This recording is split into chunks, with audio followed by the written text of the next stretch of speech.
Hi there, everybody. Welcome to our wonderful new season of Curators Talks here at Golden Thread Gallery, still remotely.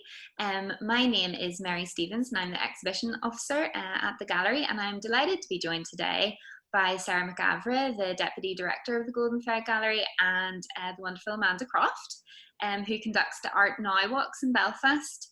She's a specialist in 20th century and contemporary Irish art, and she's worked as an art historian and lecturer for over 35 years and is a former teaching fellow and head of the History of Art department at Queen's University Belfast. So we're delighted to be joined by Amanda, who's going to talk to us today a little bit about what she does. So I'm going to just get started and pass over to you, Sarah, to begin. Okay, well, thank you for joining us, Amanda. Over the years, you've been one of our most loyal visitors, not just yourself, but also bringing your groups around. So today we really wanted to find out a bit from you what it is that you feel that people have lost by not being able to physically visit galleries. Oh gosh, well, it's very nice to see the two of you, and thank you for asking me. What have they missed? Well, the groups have been, as you say, have been coming to the Golden Thread really from the very first time you opened at the top of the Crumlin Road. They're a very faithful group. I think what they really miss is the physicality of coming into the gallery space and engaging with the huge range of exhibitions and artistic practice that the Golden Thread, gives to them. They've all said that over the past few months, they've enjoyed looking at exhibitions online through various platforms, but what they really miss is the interaction with themselves as a group, the interaction with the actual exhibition spaces and the curatorial decisions that they can see and discuss. And of course, they miss the social interaction amongst themselves and the discussions of those sort of experiences that they've had in the past. And I think, a lot of them would really quite like to be able to revisit galleries in safe spaces. But they're also very much aware that that is going to be limited for them now. A lot of galleries, unlike the Golden Thread, are very small. Whereas with the Golden Thread, I think, can see and envisage a way of working around the new reality that the art spaces are going to offer, I suppose. I don't know whether that gives you an idea. It does, Amanda. I mean, can you maybe talk to us a little bit about what you think that we can do to help people to re-engage again once we reopen? Oh gosh, I think if groups, not just my groups, which are of an older age sort of demographic, who are obviously very concerned about maybe sort of the health and safety elements of it and social distancing, but also younger groups and individuals, I think everyone needs some sort of reassurance that it will be a safe space. And obviously people are now becoming accustomed to the fact that, there's going to be hand sanitizers and it's going to, you may or may not wish to wear a mask, or, the idea that everything is sort of clean and safe and socially spaced.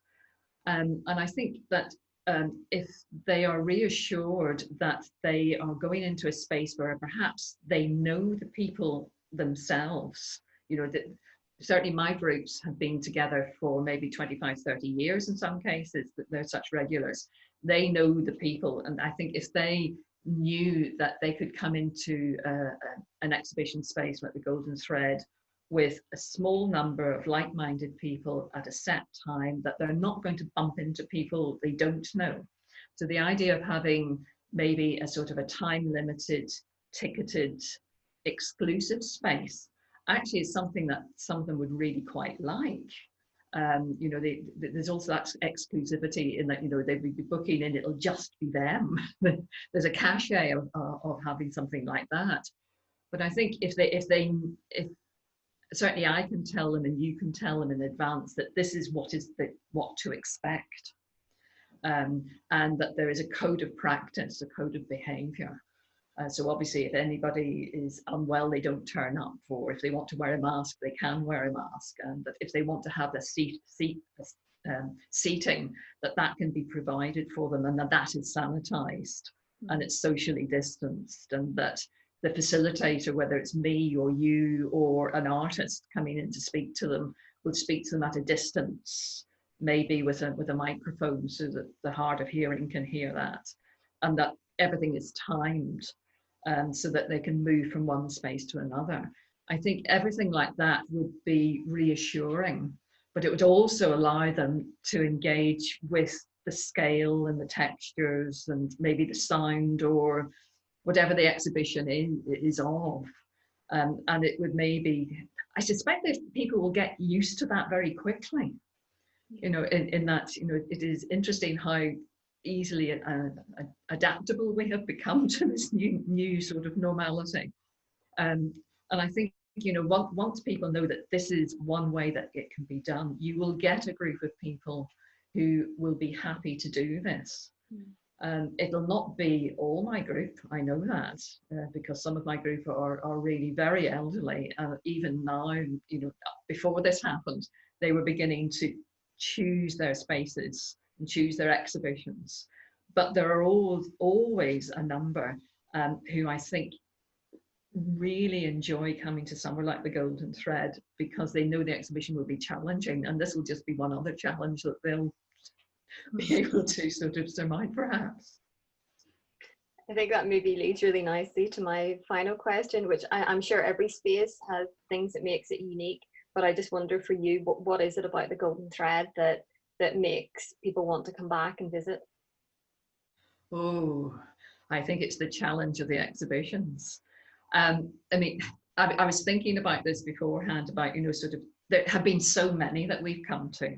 I think we've probably been to probably all of the collective histories, yeah, which I think are really important. I mean, they have been fabulous, and it has just opened up to audiences like mine and others that, you know, history isn't just a straight line, in that there's so many variations and different interpretations. That has been remarkable, and I think that's a great legacy that the Golden Thread has.